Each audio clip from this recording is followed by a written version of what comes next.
Subscribe कयो, घंटी के बटन की दबा। जो स्कूल ॾिसो था सेफ जो स्कूल आहे हे 2018 में क़ाइमु थियो। हिते असांजा 400-500 ॿार ज़ेरे तालीम आहिनि। असां हाणे ख़बर ॿुधी आहे त हीउ स्कूल बंदि कयो थो वञे। असां गवर्नमेंट खे मोतबान अर्ज़ु था कयूं त बराए करम असांजे स्कूल खे बंदि न कयो वञे, हलायो वञे। हिते बेपोच ग़रीबनि मिसकिननि जा ॿार पढ़नि था। गवर्नमेंट जो कमु आहे त रिलीफ ॾिए आवाम खे, तालीम ॾिए, बंदि न कयो वञे हीउ स्कूल।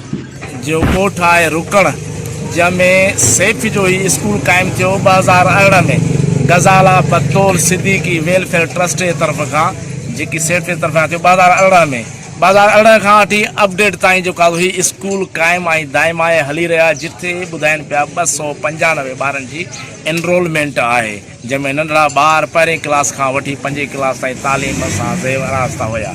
अॼु ताईं ही स्कूल त क़ाइमु थियो, पर हिन उस्ताद टीचर्स खे जेके गवर्नमेंट खे पघार वग़ैरह ॾियणियूं, उहे हुननि पघारूं हिन इदारे जे सरबराह खे कोन ॾिनियूं।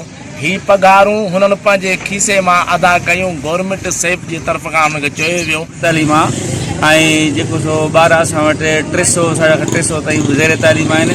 ऐं असांजो 2018 में स्कूल जेको सो हीउ क़ाइमु कयो आहे ऐं असां कोशिशि था कयूं त हिन स्कूल खे अप्रूवल करायूं।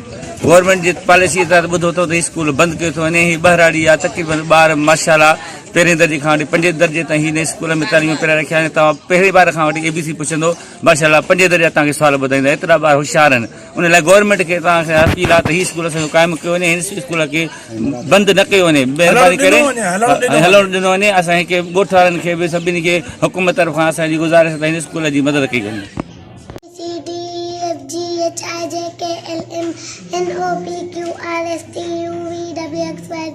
निमाणियूं सदा पायो जी आहे सारो जा कयो आहे पैदा ज़मीन आसमान पखी जीत माण्हू में 2 3 4 5 6 7 8 9 11 12 13 के विच के तारों के केलों के टोपी के टूटे से साब के पगा चुनती के जिपा के दिलती के जने अरण का हलाई पिया हिन स्कूल में माशाल्लाह ॿार तव्हां ॾिसो पिया त केतिरा आहिनि। अॼु त थोरा आहिनि, कोरोना जे करे तव्हां पाण ॾिसो था त ॿारनि जी केतिरी एनरोलमेंट आहे हिन स्कूल में ॿारनि जी? 295।